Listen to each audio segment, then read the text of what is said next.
അപ്പൊ പക്ഷെ ഒരുവിധപ്പെട്ട എല്ലാ സിനിമകളും ടെക്നോളജിയായിട്ട് അത്രയും ചേർന്ന് നിൽക്കുകയും ടെക്നിക്കലി ഭയങ്കര അപ്ഡേറ്റും ആയിരുന്നു ആ സിനിമകളൊക്കെ തന്നെ. അതിനെന്താ ശരിക്കും പ്രേരിപ്പിച്ചത്? അതിനെന്തായിരുന്നു ഇൻഫ്ലുവൻസ്? ഫോറിൻ സിനിമകൾ കാണുമായിരുന്നോ? അതോ അന്ന് കാലത്തെ ഏറ്റവും ടോപ്പ് ടെക്നീഷ്യൻസ് ആയ ഇപ്പൊ ശ്രീകർ പ്രസാദ് ഒക്കെ ആയിട്ടുള്ള സംസാരങ്ങൾ, അല്ലെങ്കിൽ സന്തോഷ് ശിവനായിട്ടുള്ള സംസാരങ്ങൾ, കോൺവെർസേഷൻസ് ആണോ ഹെൽപ്പ് ചെയ്തത്? എന്താ ശരിക്കും ഹെൽപ്പ് ചെയ്തത്? സത്യം പറഞ്ഞാൽ ഏറ്റവും കുറച്ച് ഇംഗ്ലീഷ് സിനിമകൾ കണ്ടിട്ടുള്ള ആളാണ് ഞാൻ. ഓക്കെ. വളരെ കുറച്ച് കണ്ടിട്ടുള്ളൂ. പണ്ട് കാലത്ത് കാണും, ഇപ്പം ഞാൻ കാണാറില്ല. സത്യം പറഞ്ഞാൽ സത്യമാണത്. കാര്യം മറ്റൊന്നുമല്ല, ഞാനങ്ങനെ അതിൽ നിന്ന് കാണാനുള്ളൊരു അത് എന്നെ ഇൻഫ്ലുവൻസ് ചെയ്തിട്ടില്ല. ഒരിക്കലും ഇംഗ്ലീഷ് സിനിമകൾ എന്നെ ഇൻഫ്ലുവൻസ് ചെയ്തിട്ടില്ല. ഓക്കെ. ഞാൻ പറഞ്ഞില്ലേ, അതൊന്നും നമ്മളൊന്നും ഒരിക്കലും ഒരു കാര്യവും ഞാൻ വെൽ പ്ലാൻഡ് ആയിട്ട് അല്ലെങ്കിൽ പ്രീ പ്ലാൻഡ് ആയിട്ട് ചെയ്യാറില്ല. നമ്മുടെ ഒരു ലൊക്കേഷൻ ചെല്ലുമ്പോൾ അവിടെ എന്ത് തോന്നുന്നു അത് മനസ്സിൽ തോന്നുന്നത് ചെയ്യാന്നുള്ളതാണ്.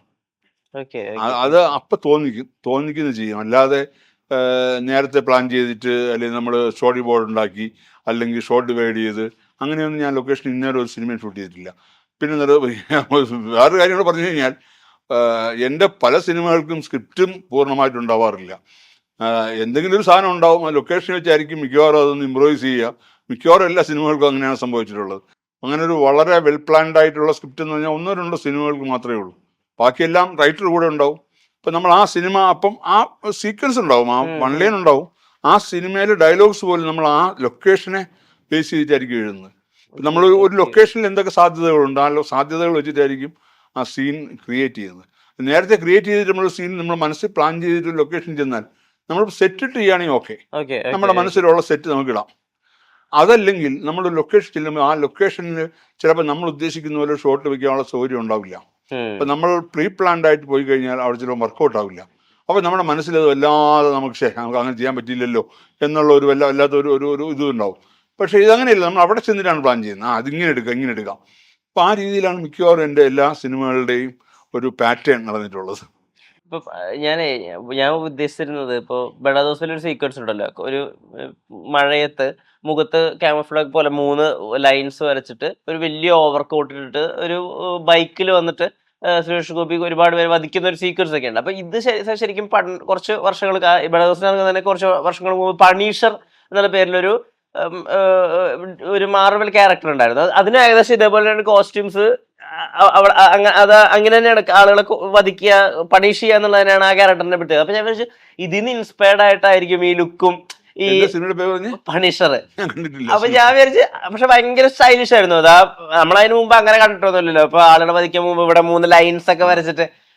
അപ്പൊ അങ്ങനത്തെ സ്റ്റൈലൈസ്ഡ് ആയിട്ടുള്ള ഫ്രെയിംസിനും ഇപ്പൊ ആക്ഷൻ സെറ്റ് പീസസിനും ഒക്കെ ഉള്ള ഇൻസ്പിറേഷൻ എവിടുന്ന? അപ്പൊ ഇതെങ്ങനെ ഇങ്ങനെ ക്രിയേറ്റ് ചെയ്ത് പുതിയതായിരിക്കും, അത് എവിടുന്ന മനസ്സിലാവുന്നത്?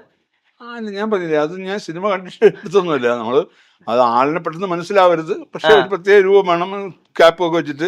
അപ്പൊ അങ്ങനെ ഒരു ലൈൻ വരച്ചതാണ്, അല്ലാതെ ഞാൻ ആ സിനിമ കണ്ടിട്ട് വരച്ചതല്ല. അത് ഇപ്പൊ പറഞ്ഞില്ലെങ്കിലും കുഴപ്പമില്ലല്ലോ. ഓക്കെ. ഇപ്പോ ആളുകൾ പലപ്പോഴും എടുത്തു പറയുന്ന ഒരു സിനിമയാണ് സത്യമേവ ജയതേ എന്നുള്ളത്. അതിൽ ആ ക്യാരക്ടറിനുള്ള ഒരു പവർ, അതിനുള്ളൊരു ഈ പറഞ്ഞ ആൽഫ മെയിൽ സ്വഭാവം, ഇപ്പം ഇതിനുള്ള അധികാരമൊക്കെ കൊടുത്ത് ഇതിനു വേണ്ടിയിട്ട് നീ എണ്ണി ഇതിന് തിരിച്ച് കൊടുക്കേണ്ടി വരുന്ന സമയത്ത് സുരേഷ് ഗോപിയുടെ ക്യാരക്ടർ വന്നിട്ട് കൃഷ്ണകുമാറിനെ ഇടിക്കുന്ന സീക്വൻസ്, വില്ലന്റെ മേക്ക് ഓവർ, ഓരോരോ ഗെറ്റപ്പ് ചേഞ്ച്, വില്ലന്റെ ബാക്ക് സ്റ്റോറി പറയുന്നത്, അതിന് ദാവൂദ് ഇബ്രാഹിമിന്റെ ക്യാരക്ടറുള്ള ചെറിയൊരു സാമ്യം, ബ്യൂട്ടിഫുൾ ആയിട്ടുള്ള ഒരു സിനിമയാണ്. അതായത് വളരെ വളരെ വെൽ റിട്ടൺ ആയിട്ട് ടെക്നിക്കലി ബ്രില്യൻ്റ് ആയിട്ടുള്ളൊരു സിനിമയാണ്. അതുപോലെ ലാപ്ടോപ്പിനകത്ത് ബോംബ്, ഒരു ലാപ്ടോപ്പ് തന്നില്ല. ഒരു ലാപ്ടോപ്പ് കിട്ടാൻ പറ്റുന്ന പാട് നമുക്കെന്നറിയാം. ലാപ്ടോപ്പ് ഇല്ല, ലാപ്ടോപ്പ് ഇറങ്ങുന്നേ ഉള്ളൂ.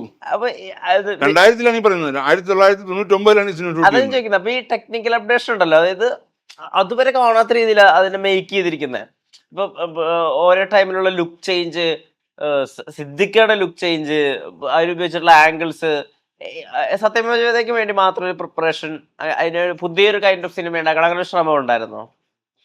സത്യം പറഞ്ഞു കഴിഞ്ഞാൽ ആ സിദ്ദിഖിന്റെ ക്യാരക്ടർ ഉണ്ടാകുന്ന ഷൂട്ടിങ് 2 ദിവസം മുമ്പാ.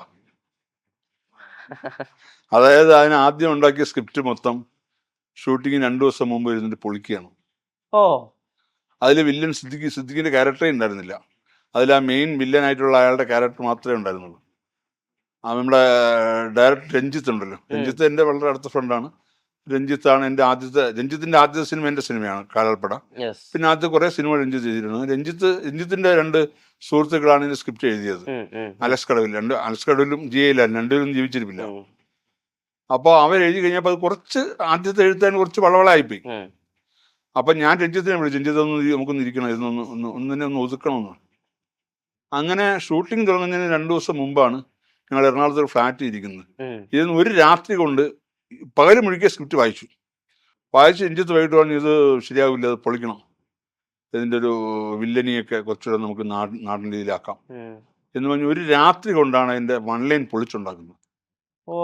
അതായത് ഷൂട്ടിംഗ് തുടങ്ങുന്നതിൻ്റെ തലേക്ക് ദിവസം രാത്രി കൊണ്ടാണ് മൊത്തം. അതിലാണ് സിദ്ദിഖിന്റെ ക്യാരക്ടർ വരുന്നത്. പിറ്റേ ദിവസം രാവിലെയാണ് സിദ്ദിഖിനെ ഞാൻ വരാൻ പറഞ്ഞു. സിദ്ദിഖ് ഞാനായിട്ട് വലിയ അടുത്ത സൗഹൃദത്തോടെ വരാൻ പറഞ്ഞു. ഞാൻ അപ്പൊ സിദ്ദിഖ് കുറച്ച് ഇഷ്യൂസ് ഒക്കെ നിൽക്കുന്ന സമയമാണ്. ആ സമയത്ത് സിനിമ സമയമാണ്. അപ്പോൾ ഞാൻ പറഞ്ഞു, എനിക്കൊരു ക്യാരക്ടർ ഞാൻ വെച്ചിട്ടുണ്ടെന്ന്. അപ്പം എന്നെ വേണ്ട, ഒഴിവാക്കുന്നത്, ഇപ്പം തൽക്കാലം ഞാൻ ചെയ്യുന്നില്ല. പറ്റില്ല, നീ ഞാൻ ചെയ്തേ പറ്റുള്ളൂ. അങ്ങനെ അപ്പം ഇതും കൂടെ കേട്ടപ്പോൾ പുള്ളി ആ പടം വരണ്ടു. അയ്യോ, ഇത് ഞാൻ ചെയ്താൽ നിൽക്കത്തില്ല. എന്നാൽ സുരേഷ് ഗോപിയുടെ ആ ഫിഗറും ആ സൈസിന് മുമ്പ് ഞാൻ വില്ലനായിട്ട് ഒന്ന് ഏകത്തിൽ ഞാൻ പറഞ്ഞു ചെയ്ത് നോക്കാം, ഒരു സീൻ എടുത്ത് നോക്കാം, 1-2 സീൻ ഷൂട്ട് ചെയ്ത് നോക്കാം, എന്നിട്ട് നമുക്ക് കണ്ടു നോക്കാം, ഓക്കെ അല്ലെങ്കിൽ മാറ്റാം, വേറെ ആരും ഇടാമെന്ന് പറഞ്ഞു. അങ്ങനെയാണത് ഷൂട്ട് ചെയ്യുന്നത്. അത് ഞാൻ പറഞ്ഞ അപ്പം അത് പല സീനുകളും അപ്പോഴെപ്പോഴാണ് എഴുതുന്നത്. അപ്പോഴെപ്പോഴും ചില സീൻസൊക്കെ രഞ്ജിത്ത് എഴുതിയിട്ടുണ്ട്, ചില സീനുകളൊക്കെ രഞ്ജിത്ത് എഴുതിയിട്ടുണ്ട്, ബാക്കിയൊക്കെ അവർ എഴുതിയതാണ്. ചില പർട്ടിക്കുലർ സീൻസൊക്കെ രഞ്ജിത്ത് എഴുതിയ ഒരു സീൻ നമ്മൾ ഷൂട്ട് ചെയ്യാൻ തീരുമാനിച്ചിരിക്കുന്ന സമയത്ത് രഞ്ജിത്ത് എഴുതി തരാമെന്ന് പറഞ്ഞിരുന്നു, ക്ലൈമാക്സിനുള്ള സീൻ. അപ്പോൾ അത് ലൊക്കേഷനിൽ ഞങ്ങൾ എത്തിയപ്പോഴത്തേക്ക് സീൻ കിട്ടിയിട്ടില്ല. അപ്പോൾ ഏതായാലും സംഭവിച്ചു കഴിഞ്ഞാൽ രഞ്ജിത്ത് അന്ന് കോഴിക്കോടാണ്. കോഴിക്കോട് മാത്രമല്ല, രഞ്ജിത്ത് സംബന്ധിച്ചിടത്തോളം അന്ന് നമ്മുടെ കുതിരവട്ടം പപ്പു മരിച്ച ദിവസമാണ്. അപ്പം അദ്ദേഹത്തിൻ്റെ വീട്ടിൽ നിൽക്കുക രഞ്ജിത്ത്. അപ്പോൾ ഞാൻ പറഞ്ഞു, എന്താ ചെയ്യുക രഞ്ജിപ്പിക്കുക, നമ്മുടെ ഷൂട്ടിങ്ങിലൊക്കെ ഒരു 10 മിനിറ്റ് എന്ന് പറഞ്ഞിട്ട് രഞ്ജി മാറി കാറിപ്പോയിരുന്നിട്ട് ഒന്ന് എഴുതിയെടുത്തോളാമെന്ന് പറഞ്ഞ് പുള്ളി ഫോണിൽ പറഞ്ഞിട്ട് ഇപ്പുറത്തെ ഞാൻ കേട്ടിട്ട് പറഞ്ഞു കൊടുത്ത് വേറെ ആളെ കൊണ്ട് എഴുതിച്ചിട്ട് അങ്ങനെ ഷൂട്ട് ചെയ്തിട്ടുണ്ട്. അപ്പൊ ഞാൻ പറഞ്ഞത് അത് ഇതൊന്നും നമ്മുടെ ഒരു കഴിവോ ഒന്നും ഞാൻ പറയുന്നില്ല. ഇതൊക്കെ ഒരു ഈശ്വരാനുഗ്രഹം കൊണ്ടാണ് പല സിനിമകളും നമ്മുടെ ട്രാക്കിൽ വന്നിട്ടുള്ളത്. പിന്നെ ഒരു ഈശ്വരാനുഗ്രഹം കൊണ്ട് നമ്മുടെ സിനിമകളൊന്നും അങ്ങനെ ഒരു വലിയ അട്ടർ ഫ്ലോപ്പായി പോയിട്ടില്ല. ഇന്നും സിനിമകൾ, ഈ പല സിനിമകളും ഇന്നും ആൾക്കാരെ മനസ്സിൽ നിൽക്കുന്നു. അതൊരു ഭാഗ്യം തന്നെയാണ്. ഒരു ഗുഡ് വിൽ ഉണ്ടാക്കാൻ സാധിച്ചു. അതൊരു ഭാഗ്യം എന്ന് ഞാൻ പറയത്തുള്ളൂ. ആ പടം പർട്ടിക്കുലർലി 1-2 കാര്യം കൂടി ചോദിച്ചോട്ടെ. എങ്ങനെ ഒരു വില്ലനൊരു തീം സോങ് കൊടുക്കാം, വില്ലന് ഡാൻസ് ചെയ്യാൻ പറ്റുന്ന ഒരു പാട്ട് കൊടുക്കാം, ചിൽമണി താളം എന്നുള്ള പാട്ട് കൊടുക്കാം, അതിൽ ആ വില്ലൻ അസാധ്യമായിട്ട് ഡാൻസും ചെയ്യുന്നുണ്ട്. എങ്ങനെ അങ്ങനത്തെ ഒരു ഐഡിയ വന്നത്? യഥാർത്ഥത്തിൽ ആ വില്ലനായിരുന്നു പടത്തിലെ മെയിൻ വില്ലൻ. പിന്നെ അയാളെ കവർപ്പ് ചെയ്തുകൊണ്ടാണ് സിദ്ദിഖിന്റെ ക്യാരക്ടർ വന്നത്. അയാളുടെ ഒരു കേരളത്തിലെ ഏജന്റ് പോലെ സിദ്ദിഖിനെ വർക്ക് ചെയ്തു. പക്ഷെ അയാളെക്കാൾ എത്രയോ മുകളിലേക്ക് പോയി സിദ്ദിഖിന്റെ ക്യാരക്ടർ. പക്ഷെ അവസാനം വന്നപ്പോൾ അയാൾക്ക് ഇമ്പോർട്ടൻസ് കൊടുത്തു. അയാളുടെ ഒരു മരണവും അയാളുടെ ആ ബോംബ് സംഭവങ്ങളൊക്കെ അയാൾ തന്നെയാണ് മെയിൻ വില്ലൻ. പക്ഷെ ആ വില്ലന്റെ സബോർഡിനേറ്റ് ആണ് സിദ്ദിഖ്. പക്ഷെ സിദ്ദിഖാണ് ആ സിനിമയോടുകൂടി സിദ്ദിഖിന്റെ തലവര മാറുകയാണ്. മലയാളത്തിലെ ഏറ്റവും വലിയ വില്ലനായി സിദ്ദിഖ് മാറുന്നത്.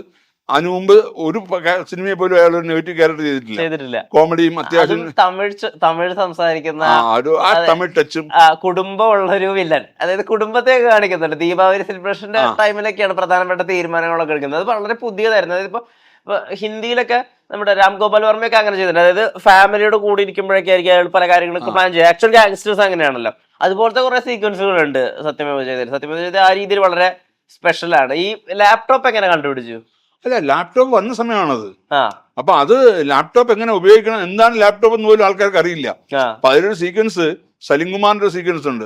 യഥാർത്ഥത്തിൽ പറഞ്ഞാൽ അത് ഹരിശ്രീ അശോകൻ വെച്ചിരുന്ന വേഷമോ. അശോകനൊന്നും വരാൻ പറ്റില്ല, ഞങ്ങൾക്കൊന്ന് ഷൂട്ട് ചെയ്യേ പറ്റുള്ളൂ.